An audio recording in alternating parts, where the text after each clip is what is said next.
¿Qué tal, amigos de la Brigada Paralela en Libertad? Bienvenidos a este domingo de cine, que para mí es un día de fiesta porque estoy con un querido amigo, Carlos Martínez Alzat, que es un poco, apenas tengo un año de conocerlo, pero ya lo considero un maestro en muchas cosas y me da muchísimo gusto tenerlo hoy aquí para platicar de un tema que claramente nos apasiona a los dos, que es la cinematografía de Alfred Hitchcock. Entonces, Carlos, bienvenido, de veras qué gusto tenerte aquí. Les digo rápidamente, nada más para que los que no sepan quién es Carlos. Carlos es un historiador y escritor de muchísimo prestigio, pero para los fines de hoy les voy a hablar de dos libros que a mí me encantan y que tienen que ver con la conversación de hoy. Uno es Así en la vida como en el cine, que es un libro en el que cuenta su formación emocional en el cine como un niño que creció en el Bajío, y cuenta su fascinación por un montón de las divas del cine mexicano que lo fueron, y este tema pues nos va a servir hoy como punto de entrada a Hitchcock.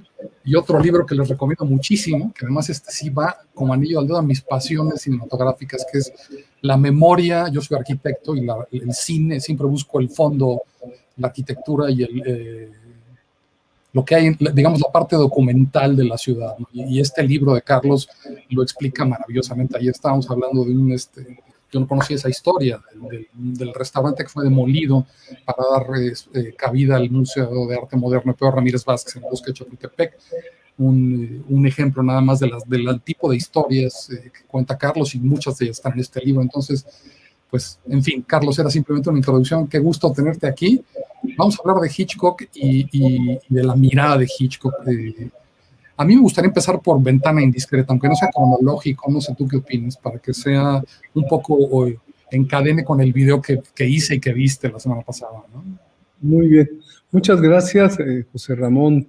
Es un gusto estar aquí con todo tu público, hablando además de un personaje tan central, tan fundamental en lo que es la cinematografía internacional y bueno, con un título muy abarcador. La mirada de Hitchcock quiere decir muchas cosas, pero creo que por la forma de abordaje, pues sí sería muy importante comenzar con la ventana indiscreta, así llamada en español. ¿Por qué razón? Porque Hitchcock es una película donde ensaya todas las miradas, prácticamente se ubica como un dios capaz de verlo todo en un set completamente hecho a modo para poder desarrollar toda su capacidad también de voyeur, del voyerista, que se ubica en la personalidad de un fotógrafo profesional, Jeff, que en realidad realizado por Jim Stewart, que se ubica en un lugar donde va a poder estar viendo todo lo que sucede en el vecindario, en ese vecindario que hace construir Hitchcock de una manera impresionante, porque hace construir los 31 departamentos para poder hacer todas las escenas del matrimonio, del concertista, en fin, de una gama de personajes que pueden vivir en una suerte de condominio en Nueva York. Y bueno, de todos esos departamentos cuentan que 12 de ellos estaban completamente amueblados, tenían agua, luz, e incluso el departamento del mismo fotógrafo se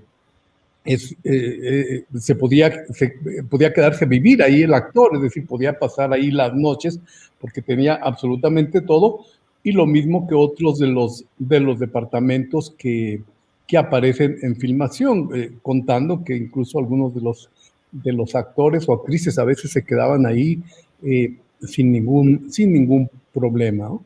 Y bueno, el departamento del sospechoso, digamos, de la trama que acontece ahí, pues va a ser un personaje bastante interesante, Raymond Burr, que casi no habla, prácticamente no habla en la película. Sin embargo, es un personaje interesante, lo acabamos de ver hace un momento, porque va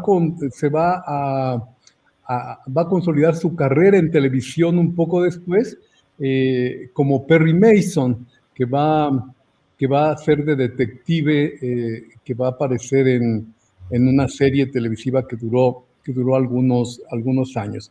Pero claro, los personajes centrales son Jim Stewart, que estamos viendo ahora en pantalla, y Grace Kelly, que es su prometida, su prometida, su amiga, que parece más eso, una amiga que una persona con la que va a contraer nupcias pronto.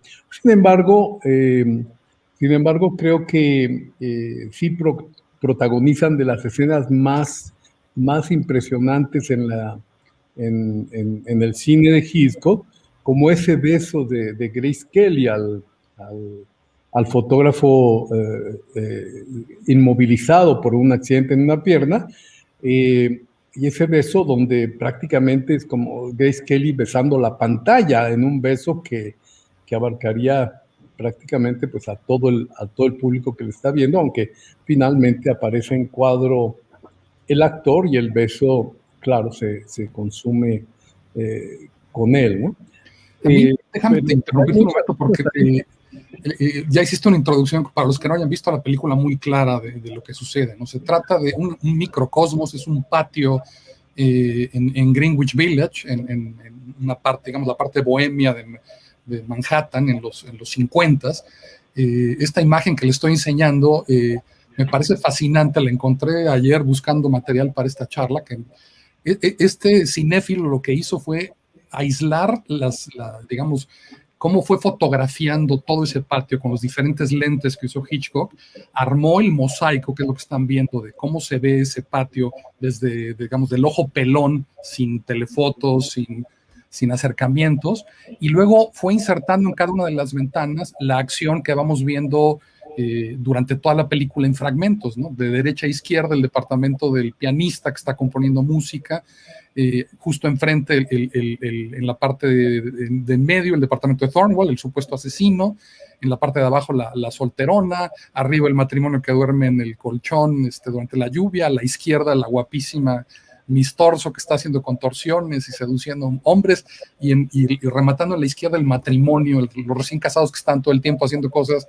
que se nos antojan porque suben y bajan la ventana y estamos imaginándonos toda esa acción. Entonces, yo un poco lo que le quería preguntar, y es un poco la entrada a este tema de la mirada de Hitchcock, es cómo a mí esta película me hizo, de alguna manera, director de cine, me hizo experimentar esta sensación de lo que veo en lo que me está mostrando la película y lo que me imagino que está pasando afuera. Es decir, estoy haciendo un montaje mental sobre las sugerencias y a donde mi imaginación me lleva, ¿no? Y esto es un poco lo que me hace admirar esta película tanto, que es una especie de piedra de Rosetta donde si tú tienes gusto por el cine, pues esta película te da músculo para imaginar cientos de historias. No sé tú qué opinas de esa lectura, Carlos. Oh, bueno, me parece muy claro, ¿no? La construcción, la idea tan completa que puede tener el director para concebir esto, que es una historia central, donde están vinculadas pues otras muchas historias, justamente las de todos los que viven en cada uno de esos departamentos. Pero lo que sigue, sí, a primera vista lo que intriga es cómo encontró el director un patio como ese donde más todos los departamentos se prestaran para la historia que quería contar. Y pues a mí me parece extraordinario que en ese momento el cine, la producción, le hubiera permitido un costo de ese tamaño, construir prácticamente un edificio departamental con un costo que para ese momento era excesivo, más de $100,000, pero que además yo decía esta mirada de Dios, porque encima juega con el día y con la noche. Él, es decir, estableció un sistema técnico increíble con miles de lámparas que daban la idea del sol y vemos que el sol, un sistema camina por detrás de los edificios. Esto es miles de lámparas encendidas para hacer ese efecto. Y como eso, pues hay otras muchas cosas que están sucediendo. Y bueno, y dentro de todo esto, dentro de toda la seriedad de lo que es el cine de Hitchcock, las bromas que le gusta hacer, a mí me sigue pareciendo simpaticísimo que la primera toma, esta que tú mostraste, donde se ven primero los departamentos de la ventana del fotógrafo, lo primero que vemos es un gato subiendo las escaleras. Es el primer personaje que aparece, ahí lo vieron corriendo en la escalera. Ya después enfoca a los personajes de los departamentos, pero pues me parece una entrada muy simpática, muy de Hitchcock, que el protagónico sea inicialmente un gato. Y luego ya después en la trama vamos a ver un perro cómo va a tener presencia en cómo se descubre el final de esa película, ¿no? Si bien lo recuerdas, ¿no? Sí, claro, claro. Sí, que no vamos a contar la película porque pues lo interesante también es que la vean. Pero bueno, ahora sí viene el punto de contacto con tu visión de cinéfilo a partir de las divas de cine. Ahorita estabas hablando de Grace Kelly, ¿no? Y a mí me parece que esto que lo mencionaste es un momento, para mí, o sea, yo cuando vi esto en el cine, por supuesto me enamoré de Grace Kelly como todo el mundo, pero también vislumbré el particular ojo, la mirada de Hitchcock sobre las mujeres, y yo creo que esto nos va a dar pie para ir pasando a otras películas, pero quiero enseñar este fragmento de cómo entra, así es como entra Grace Kelly a la película, y es una cosa inolvidable, ¿no? El personaje central está dormido, y entonces ella llega y lo despierta. Sí, ¿y de qué manera lo despierta? Decías ayer que casi parece que está besando a la cámara la actriz, ¿no? Se está acercando y además ve la cantidad de luces que hay ahí. O sea, es como una película dentro de la película, ¿no? El patio, decías, tenía su lógica de iluminación, pero esto es surrealista, ¿no? Las fuentes de luz aquí claramente vienen de todos lados, están resaltando el perfil, esa hermosa nariz, los labios de esta mujer. En fin, es como un pequeño espacio dentro del espacio real del patio. Esto es completamente producto de la edición, del montaje, es algo, digamos, que está dentro de la película, pero que tiene esa función de introducir, que además la cámara sale después de que ya compartimos espacio íntimo y la sigue como modelo que era esta mujer, diciendo las 3 palabras de su nombre, Lisa Freeman, mientras va prendiendo las luces del departamento y se presenta, ¿no? Es algo que te dice claramente, mucha gente lee el fetichismo, el preciosismo en torno a cómo presenta a las mujeres Hitchcock, pero es un tema que atraviesa toda su filmografía. Bueno, y en particular Grace Kelly, con quien tenía o tuvo una relación amorosa completamente, es decir, le pareció un personaje del que luego no se podía desprender, como lo demostró también en otras películas, y la frustrada intención de que filmara Marnie ya cuando era princesa de Mónaco, que ya fue imposible, y la sustituye con Tippi Hedren, que de alguna forma, guarda cierto parecido con Grace Kelly, pero en efecto a Grace Kelly la pone bueno, como una aparición, como una reina en esta película, además con un vestuario diseñado especialmente para ella por una casa de modas de Nueva York de entonces, que realmente la hace lucir mucho, e incluso en algunos momentos como del inicio de ella, pues está vestida de fiesta, ¿verdad? Como si viniera de un gran evento, y pues simplemente es para hacerla lucir esos modelos que le endilgan durante toda la película. Pero mira, en la construcción que hace Hitchcock, esta búsqueda de la perfección que él tenía, ya volveremos un poco sobre eso, pero a mí me impresionan mucho los cuadros que están en la habitación de, de Jeff, el fotógrafo. Son realmente, son cuadros que representan la historia del fotógrafo, es decir, el fotógrafo que estuvo en algunos eventos de la Segunda Guerra Mundial, etcétera. Y según lo que he leído, hubo una gran discusión para las fotografías que deberían poner ahí. En cuadro creo que aparecen de manera muy rápida, pero si alcanzas a ver que es algo como un accidente de avión, algunas cosas. Es un accidente de coche, ahora lo vamos a ver. De auto. Ajá. En realidad él lo que quería era que fueran escenas que remitieran a la Segunda Guerra Mundial, incluso a Pearl Harbor, y sin embargo por problemas del sindicato, etc.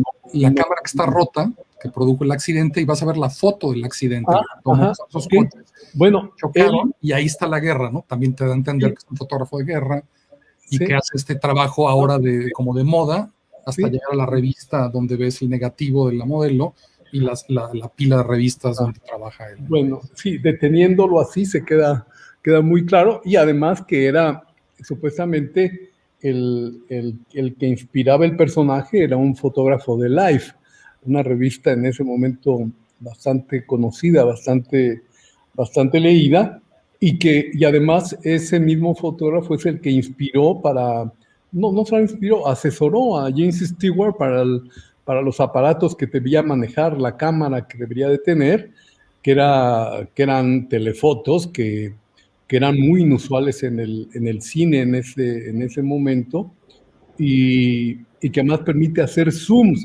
que Hitchcock es uno de los primeros fotógrafos, de los primeros directores que lo hacen, utilizar el zoom en pantalla, ¿no? Y en esta película es muy notable.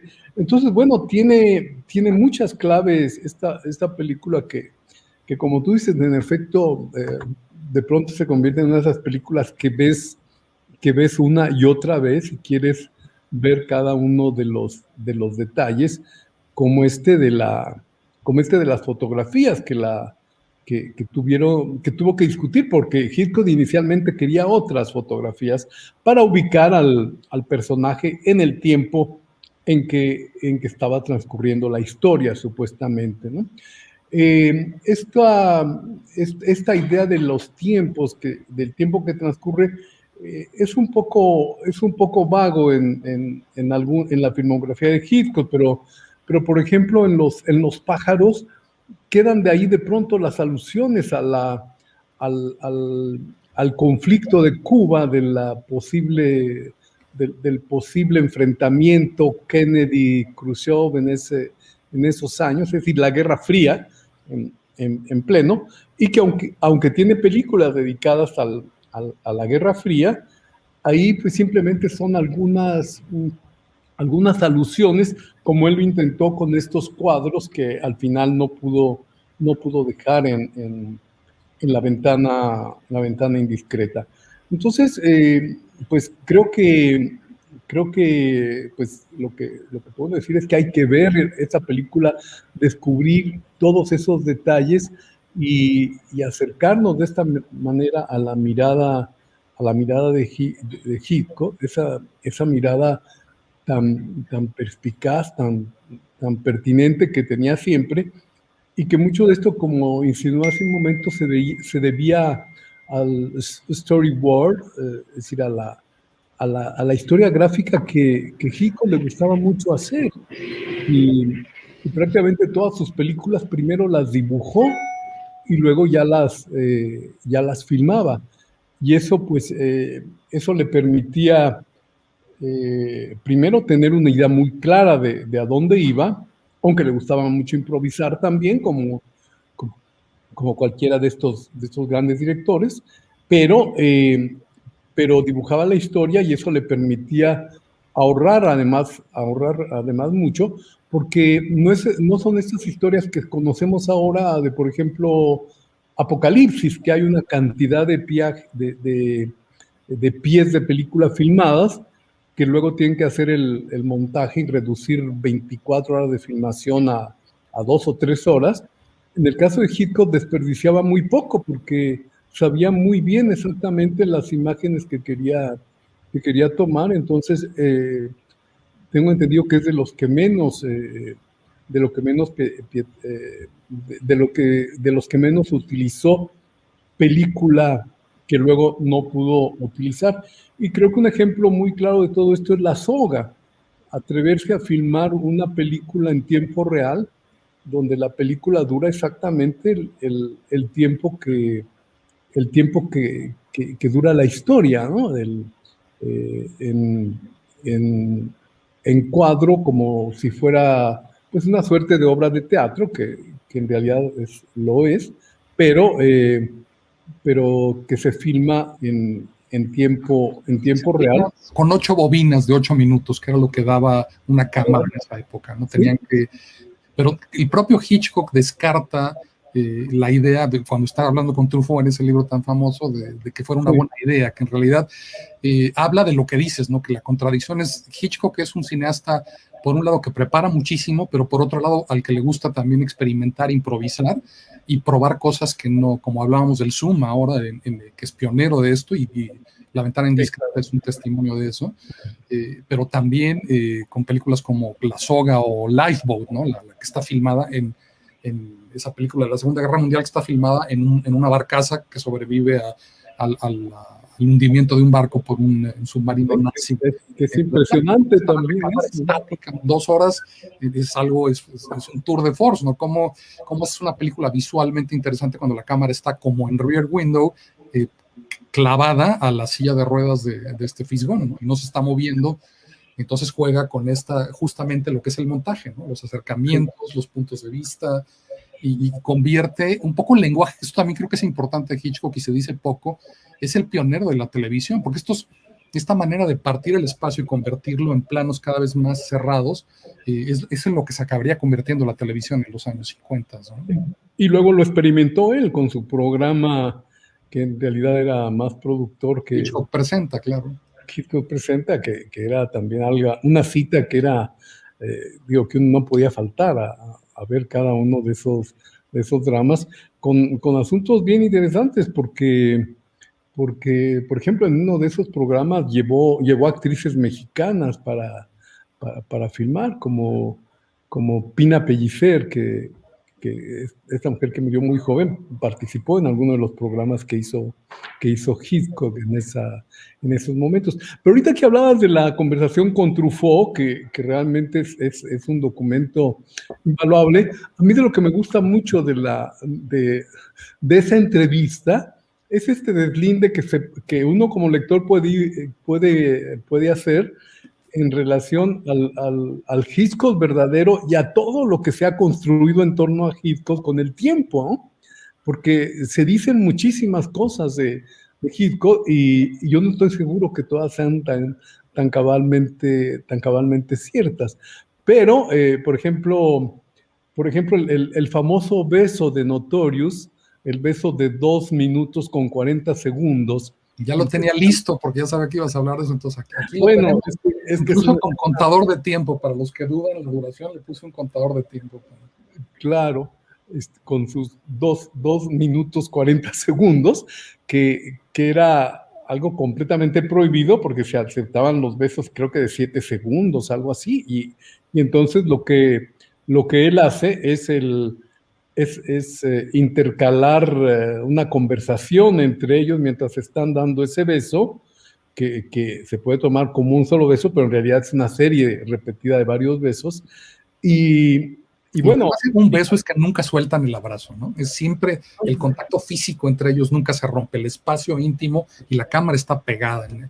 Entonces, sí, yo creo que sí, no es exagerado llamarlo el beso más largo de la historia del cine, ¿no? Sí, yo digo que debe ser del cine clásico, porque en el cine actual, bueno, sí, ahora ya los excesos de hoy que resultan increíbles, ¿no? El tiempo ha cambiado mucho culturalmente, pero lo interesante de esto es cómo cuando lo entrevista Hitchcock, cuando lo entrevista Truffaut, parece más como ¿sabes? Pues ya que estábamos ahí, se me ocurrió que así debería, que así debería ser el encuentro. Dice, en realidad no lo había pensado, lo ve más como como algo que fue producto de la improvisación, de esta improvisación de la que hablamos. Aquí se improvisó tanto el diálogo como el movimiento de cámara. Esto no está en el guión y no hay ningún testimonio de... esto es improvisación de Hitchcock, todo esto, estos 2 minutos y medio, ¿no? En medio de una película completamente orquestada, que ahora tengo también una selección. A mí esta me parece la película más, también junto con Rear Window, y es la opinión de Truffaut, la más perfecta en términos de las coordenadas espaciales y los objetos que va introduciendo y cómo esos objetos, en el caso de esta película, las botellas y las llaves, que ahora pongo, si quieres, es que quiero dejar que corra completo para que se den cuenta que de veras duran los 2 minutos y medio. No hay cortes. O sea, aquí el personaje de Cary Grant que está convenciéndola para que espíe y que se acaba casando con un nazi que está fabricando algo que no sabemos qué es. Esto es 1941, plena Segunda Guerra Mundial. Aunque Hitchcock no sabe de la bomba atómica, pues se le ocurre aquí el pretexto es los nazis están minando uranio en Brasil y lo están metiendo en botellas, ¿no? Entonces, el MacGuffin es que hay en la botella, y eso es lo que vamos a ver en esta siguiente, en este montaje que preparé justo de esa. Déjame abrirlo.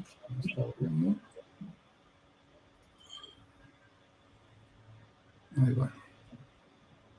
Entonces, sale del beso. Si ven, sale del beso y con esa botella de champán con la que va a celebrar, porque él todavía no sabe cuál es el trabajo que le va a poner el servicio secreto a Ingrid Bergman, ¿no? Entonces, cuando le dicen que tiene que ir a espiar a este hombre, pues deja la botella, se queda muy claramente, su jefe se da cuenta que dejó la botella, y bueno, ya esta mujer empieza a espiar al alemán, va a la cena y en la cena descubre que en las botellas hay una escena en torno a las botellas y Hitchcock las enseña y enseña la mirada de ella y nos dice las botellas, ¿no? Empieza a generar este suspenso en torno a cómo cuidadosamente su mirada nos va haciendo consciente de que ahí hay un misterio, ¿no? Luego empieza a meter las llaves, porque las llaves abren las puertas donde se guardan las botellas, entonces ella tiene que sacar una llave de su marido, empieza a abrir las puertas, porque ella se casa con este hombre y descubre que esa puerta única no puede abrirse porque la llave solo la tiene el marido, entonces tiene que quitarle la llave, y ya vimos el nombre de única en la placa, en la chapa, entonces ella ya sabe que la llave, así es como la vamos a identificar, entonces cuando se la va a quitar al llavero del marido, pues véanlo, o sea, nos lo enseña. Y yo estoy contándolo, pero en realidad todo este suspenso se cuenta solo, ¿no? Hitchcock es un cineasta que viene del cine silente y sabe hacer hablar a las imágenes sin necesidad del apoyo textual y de los diálogos de exposición. No, y que ese es el verdadero cine, que las imágenes te estén contando la parte de la trama, ¿no? Que no necesites estar diciendo lo que se puede leer en el guión, ¿verdad? Sino simplemente son las imágenes las que te dejan ver esto. Pero a mí me gustaría mucho ver aquí, ya vimos a Cary Grant y ahora a este actor que la hace de marido, pero lo freudiano también de las historias de Hitchcock, es decir, lo moderno que está en términos de las discusiones de entonces, porque aquí lo que propone es un trío que no es un trío amoroso, porque Ingrid Bergman no va a estar enamorada del marido, pero es el galán, es decir, es la persona de la que está enamorada, la que la obliga a casarse con el otro. Entonces hay un trío que podría parecer un trío amoroso, pero no lo es para nada, sino simplemente es este asunto del intercambio de la esposa que se somete con tal de encontrar el sentido del espionaje que están realizando los nazis en Brasil para apoyar lo que pasa en Europa en esos momentos, ¿no? Entonces, es una trama, como otras muchas que va a ser, muy, muy complicada en ese sentido, porque da trabajo entender por qué razones él va a aceptar que su mujer juegue el papel de esposa del espía nazi con el que se involucra, ¿no? O sea, aunque justo de ahí quería pasar, se me olvidó mencionarlo, de Ventana Indiscreta, esta contradicción que mencionas, estos tríos o estas acciones de los protagonistas varones en relación a las mujeres, casi siempre son contradictorios, porque yo me imagino que el propio Hitchcock tenía esa contradicción, estaba casado, era un hombre profundamente católico, pero seguramente quería tener todos estos amoríos y no se atrevía a hacerlo, ¿no? Entonces, de alguna manera, todos estos montajes son las fantasías sobre las vidas que hubiera querido vivir Hitchcock, las mujeres que hubiera querido. Sí, bueno, ahí hay un poco de especulación, o mucho de especulación, pero en todo caso, yo creo que mucho se debe también pues, a las tramas que a él le gustaban, que resultan a veces tan complejas, contradictorias. Yo creo que el caso más fuerte de todo esto va a ser Vértigo, ¿no? La película también famosa donde la mirada se vuelve también algo tan central en la historia, ¿no? Vértigo, aquella película con Kim Novak y de nuevo James Stewart, que al parecer es uno de sus actores, ¿No? Icónicos y alter ego, en efecto, ¿no? Pero es historia también donde da mucho, donde cuesta mucho entender lo que está pasando, porque comienza como una historia romántica, el enamoramiento de Stewart, cuando ve a Kim Nova, verdaderamente convertir en esa mujer elegante, increíble, vestida de verde, que eso es algo que quería comentarte. El verde para Hitchcock es un color que representa muchas cosas, lo va a usar en escenas muy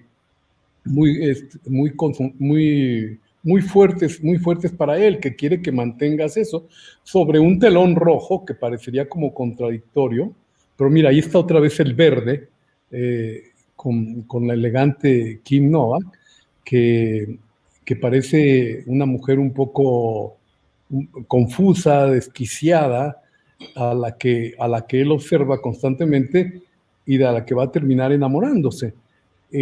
Pero de nueva cuenta hay un juego, porque después sabemos que el personaje de Kim Novak son dos personajes diferentes, complementarios, pero antagónicos también. Y bueno, digo, no se puede contar de nuevo, no podemos contar la historia, pero creo que es uno de los casos también aquí más singulares, porque aquí no hay un trío, sino un cuarteto, porque se trata del detective que está siguiendo a esta mujer por encargo del marido, pero sin embargo resulta que no es esa mujer, sino otra. Entonces, un trama muy complicado debido a la pluma de los autores franceses Pierre Boileau y Thomas Narja, que escribieron esta novela llamada De entre los muertos, que por cierto, es interesante un punto ahí, que ellos quisieron titular primero su novela como Sudores Fríos, y parece que en España se exhibió la película con ese nombre, con ese título.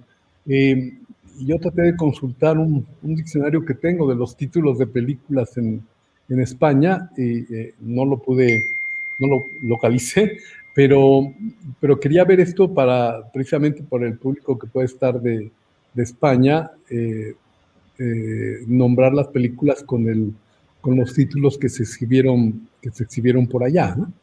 Pero en todo caso, esta historia de esos autores muy conocidas, porque en Francia también tuvo mucho éxito otra película basada en una novela de ellos, Las Diabólicas, de la cual hay varias versiones en cine, y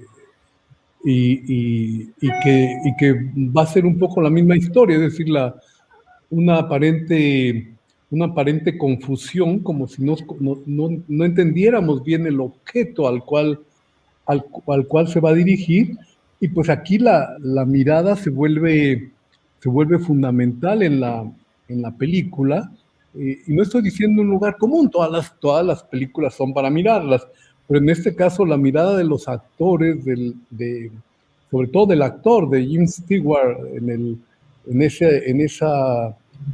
en esa historia completamente inverosímil en la que parece involucrarse, pues va tomando sentido, y, y de una historia amorosa pasamos a algo parecido a lo que sería la trama de una novela policíaca.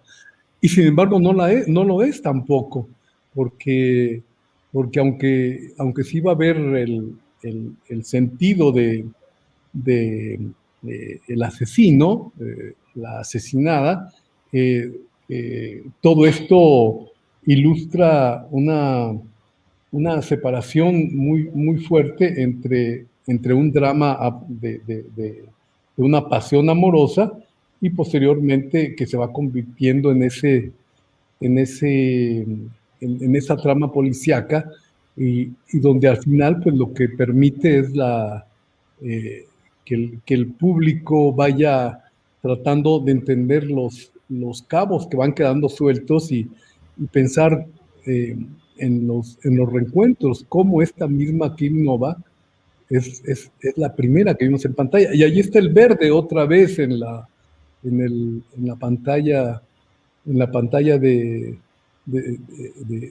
puesta por Hitchcock, un poco como haciéndote también pensar como en un color de que quien lo porta va a ser algo inolvidable, porque va a estar presente en muchos de los momentos de ese personaje que él está recreando, que él quiere conservar en la memoria. Justo lo que te quería yo recalcar, que lo que sí queda claro en esta película es que el personaje transforma, en la segunda mitad de la película, transforma a esta mujer en una fantasía, ¿no? Y lo que estábamos viendo es cómo la va vistiendo, cómo la va haciendo revisitar los lugares donde estuvo espiando a la otra mujer, y finalmente emerge de esta luz verde que describes, que es lo que estamos viendo ahora, esta maravillosa fotografía con filtros, que es algo totalmente expresionista que ya no se ve, y a mí me parece maravilloso.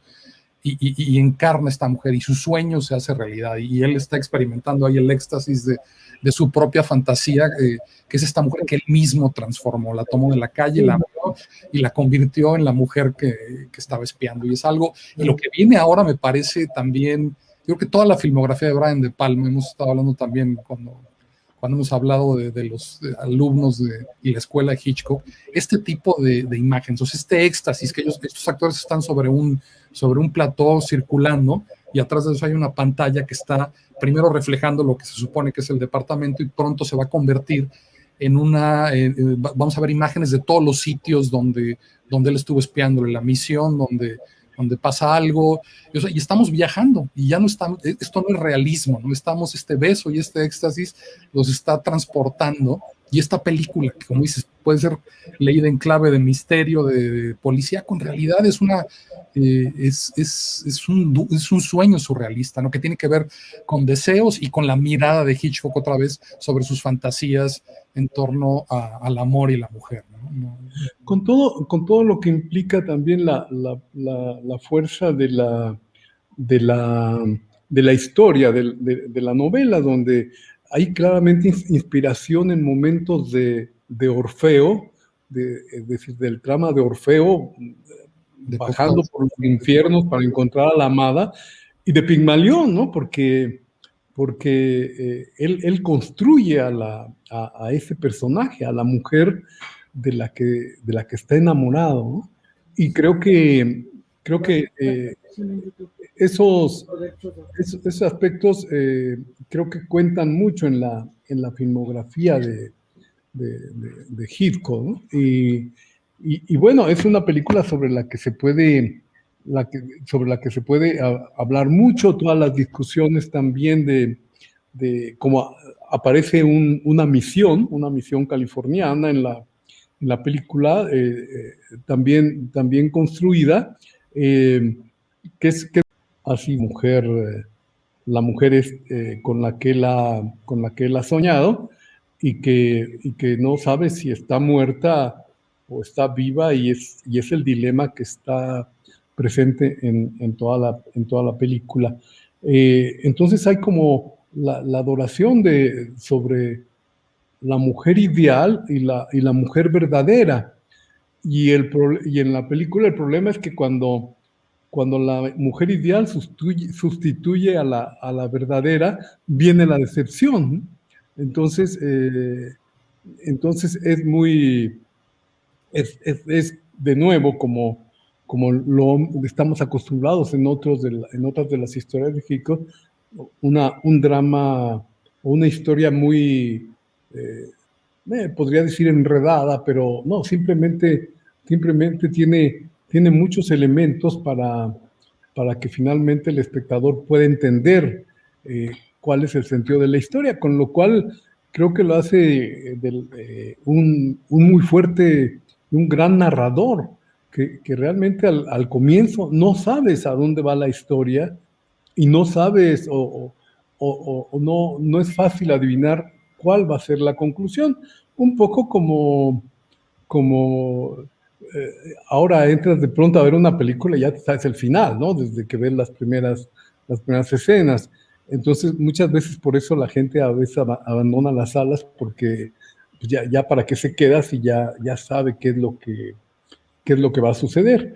Hitchcock, por ejemplo, en Psicosis, una película muy posterior y donde de nuevo esas miradas entrecruzadas tienen un gran sentido, porque entre lo real y lo ficticio, es una película que desde la primera escena no tienes la más remota idea de hacia dónde va, cuál puede ser el fin de esa historia aparentemente siniestra, pero cuando descubres cuando descubres de qué se trata, es exactamente en la última escena de la película. No has entendido qué es lo que ha pasado, y de nuevo viene ese juego que él hace mucho de lo que parece un drama policíaco, pues en realidad es un drama psicológico, de lo más de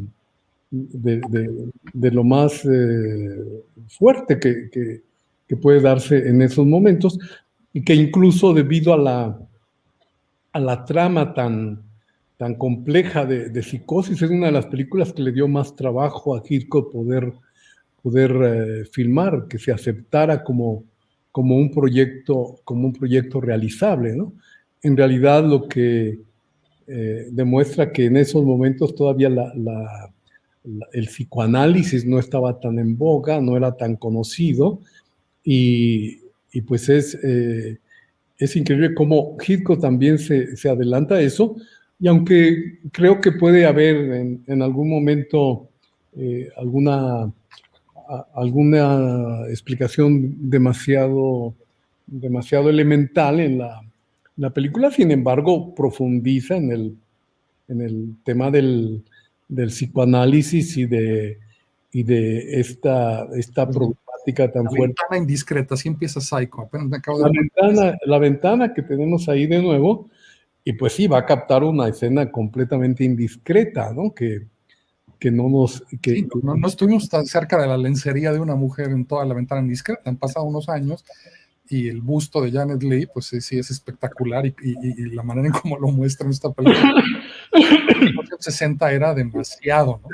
No, y que además lo muestra muy realista, no lo hace con no lo hace con gracia, digamos, simplemente es una mujer que está ahí en lencería sin tener el atractivo, digamos, no digo, la manera hasta mítica, idealista, como te va presentando a Kim Novak en el otro, en claro, esto es neorrealismo dentro de la obra de Hitchcock, que es más crudo. Exactamente, es neorrealismo italiano. Clandestinos de día que salen del trabajo a tener un encuentro rápido en un hotel, pues es que así sería, no da tiempo ni de arreglarse a la mujer o al hombre de hacer nada, no están robándole minutos al día para estar juntos en un hotel, ¿no? Esa es la escena, el sentido de esto, ¿no? Claro, y de nuevo la indiscreción de Hitchcock, que entra a la intimidad, a un departamento sin que tengamos, irrumpe completamente de ahí, porque no sabemos qué es lo que íbamos a encontrar en esa habitación. Y ahí ya adquiere sentido la relación que pueden tener estos dos personajes, ¿no? Y bueno, creo que aquí va a haber también en esta idea de las miradas y tal, ya cuando está en el hotel donde va a estar Anthony Perkins, pues de nuevo este tipo de tomas que entran, que la cámara entra, sale, eh, te lleva a esa insistencia en la mirada que va a expresarse a lo largo de toda la obra de Hitchcock, con cosas además muy particulares de su cinematografía, que le gustan mucho los diálogos de las personas solas, están constante. Es interesante que aunque hay mucho movimiento en sus diferentes películas, sin embargo, en momentos esto se vuelve muy estático y le interesa mucho este tipo de situaciones donde aparentemente los personajes no se mueven demasiado, se mueven muy poco. Quedan, mira, ahí entrelazados hablando en un diálogo, digamos, que podría parecer un poco largo, pero quizá hay escenas más claras en, en la en escenas de otras películas donde los pasajeros del tren se enfrascan en conversaciones que duran planos muy largos, donde no hay, para contrarrestar el movimiento, es decir, que no se muevan los personajes, lo que vemos es como el tren va caminando y va pasando por muchos sitios, pero en realidad la escena de los personajes que hablan es una escena fija, sentados en torno a una mesa, como la famosa de la película del tren, del intercambio de... Así es, que justo aquí la tengo, que es una maravilla la manera en cómo introduce. Extraños en el tren, que los diálogos dentro del tren son constantes y aparentemente no habría movimiento, pero sí lo hay en el fondo de la película constantemente, ¿no? Pero esto bueno, no hace más que ver la profundidad del cine que le gustaba hacer a Hitchcock. Y en estas escenas, por ejemplo, de enfocar los pies constantemente, es interesante cómo después Truffaut en algunas películas retoma también ese tipo de emplazamientos de la cámara, que a través solamente de los zapatos, de lo que usan, ya podemos tener como una caracterización de los personajes, ¿no? En este caso son varones, pero también lo hace con mujeres, donde ese es el estilo, la marca, lo fino del calzado o lo deteriorado del calzado, lo que va a definir al personaje que luego vamos a encontrar, y lo reitera en muy diferentes películas. Son detalles, si quieres, muy bueno, que solo como después de mirar de lo que nos hace Hitchcock de recrear nuestra propia mirada, es decir, porque volvemos a una escena una y otra vez, entonces se intercambian los términos y los lugares de la mirada y de quien mira, y nos damos cuenta de esos detalles que quizá en un primer momento pasan desapercibidos, y y como dices, de los alumnos de Hitchcock, varios han retomado muchas de estos abordajes que hace Hitchcock, como Brian De Palma, claramente en un par de películas, donde resultan, pues, esto que se llama homenajes a, a un director, a una película determinada, pero el hecho es que esa mirada nos enseñó a mirar a los que nos gusta mucho el cine. Pero bueno, esto está ya demasiado serio. Lo interesante es que sí son películas que seguimos gozando, que seguimos viendo con interés y aunque ya no la sepamos, pues pues sí, siempre resulta atractiva volver a varias veces, sobre todo las películas más antiguas, las primeras donde todavía su relación con el mundo, con el cine silente es tan fuerte, pues de pronto encuentra uno también elementos que le hacen a uno reflexionar, ¿no? Pensar, por ejemplo, cómo es a 39 escalones, quienes conocen